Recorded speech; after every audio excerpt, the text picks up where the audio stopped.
Hi everyone, Nicole here, the Groovy writer, MFA faculty, founder of Altitude Press.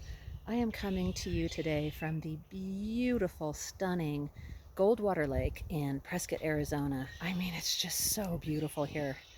I want to talk about something today that is really sort of fresh in my mind. It's something I'm experiencing and seeing right now. It's something I've definitely experienced as a writer, and it's something I'm now really experiencing as an editor. Again, my small press is called Altitude Press, and we are currently accepting dog-themed flash fiction for an anthology that's going to be released this fall. I talked about that a little bit in my last video. And what I want to talk about today are some reasons that your writing might be getting rejected. I have been there as an author. I have now had sort of some experience on the other side of things as an editor. And I can tell you, I've made some of these mistakes I'm going to talk about today. So the first one, let's just get right to it. Not following submission guidelines. When I receive, and I'm just going to kind of keep scanning because it's so pretty here. When I receive an email from someone that includes their story for possible submission in our anthology, I can tell pretty much right away if they followed submission guidelines, right? For one thing, they might mention flash fiction, or more specifically, dog-themed flash fiction in their initial note that accompanies their manuscript.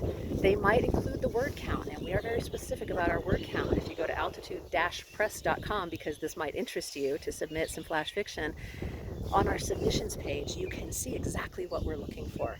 So when I see that in the note, hello, my name is so-and-so, I am sending my 1793 word flash fiction story for consideration in your dog themed anthology.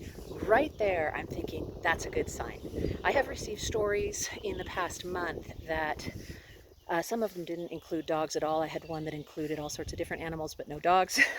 I have seen some that just had no animals at all and had nothing to do with the dog-themed anthology. I've received a novel manuscript. I've received different things. And while I wish I could spend more time on those and kind of help those authors out, the truth is, time-wise, I'm usually stuck saying, hey, it's not right for us at this point. We all know that phrase, right? Those of us who have been in the trenches and have really sent things out, we all know, here, I gotta change hands.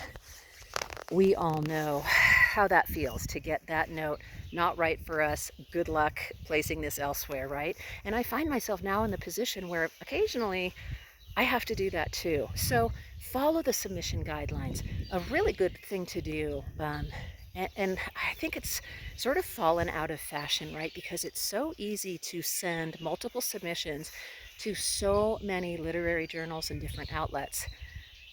But a really good thing to do remains actually get a copy of that journal. Let's say it's a literary journal. And that might be free online. They might just be a website that maybe doesn't pay or doesn't pay much, but they have their past issues online. Read what they're publishing so you get a sense stylistically what they're looking for. Okay, so that's a big one. Follow the guidelines. I'm going to do a little pan here. Know what each outfit is looking for, and that just increases your chances. Does it take more time? Sure it does.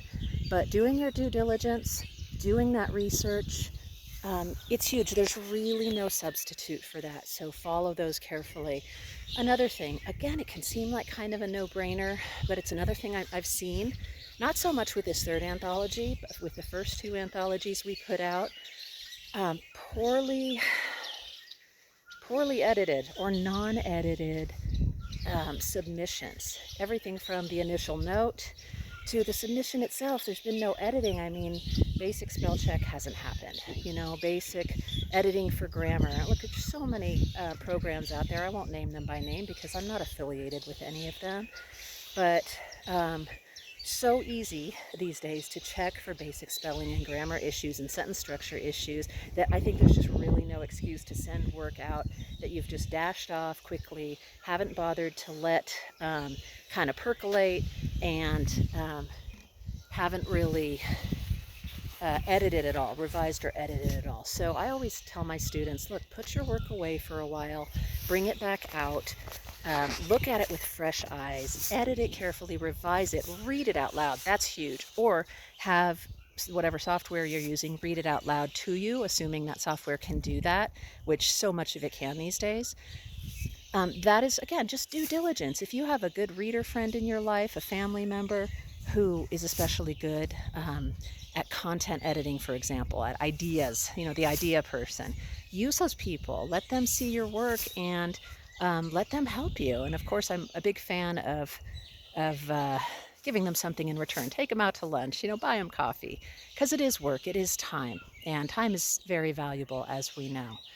So finally, the third thing is just it the piece, whatever you're sending, the manuscript, the story, honestly, just might not be quite right on that day for that editor and for that outlet.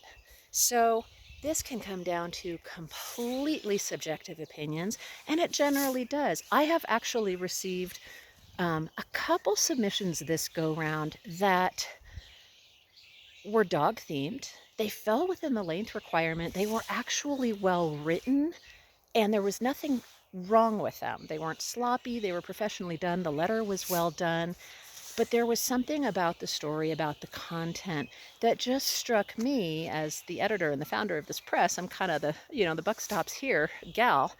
The stories just struck me as tone-wise, it wasn't quite right for me. For example, so for this one, for this anthology, if dogs are portrayed in a light where there's a lot of pain and suffering for the dog and there's no redemption in the end, or the dog is injured, and that's kind of part of the punchline or part of the story, that's not at all going to do it for me. So it's not even judging the quality of the writing at that point. It's just more of a fit. Is this a fit for our needs? And again, I have over the years, over the decades, received responses to, let's say, queries from agents or editors at journals saying this isn't quite the right fit for my list, or it's not quite the right fit for my needs, or this isn't quite what we're looking for, but it's well written. Maybe you'll get something that says, and I have done this too for authors, hey, feel free to submit again, because clearly this person can write, clearly they have a sense of the language and storytelling, and they know how to revise and edit. And when I do provide something that says, hey, feel free to resubmit, I'll usually try to let them know, here's kind of why this isn't the right fit. I'm not going to get into huge detail because, again, I don't really have time, but I will generally say, this doesn't quite work and here's why. Like, this isn't quite the tone we're trying to strike, etc. Occasionally, another thing I'll do is say, I would love to see this story with such and such changed. Maybe it's a word count. I received a story that fell short of the word count, like significantly short. It just wasn't going to work. And our range is 1,500 words to 2,000 words for this flash fiction anthology. And it was such a great story, though. I was really excited, but I thought, it's really short. So I just said that to the author. Hey, if you want to submit this and add content, I think there's room to do this. I would love to see it again. And you know what? They did. And it was awesome. And that story was accepted. So I was super excited that they did, because they don't have to. You don't have to.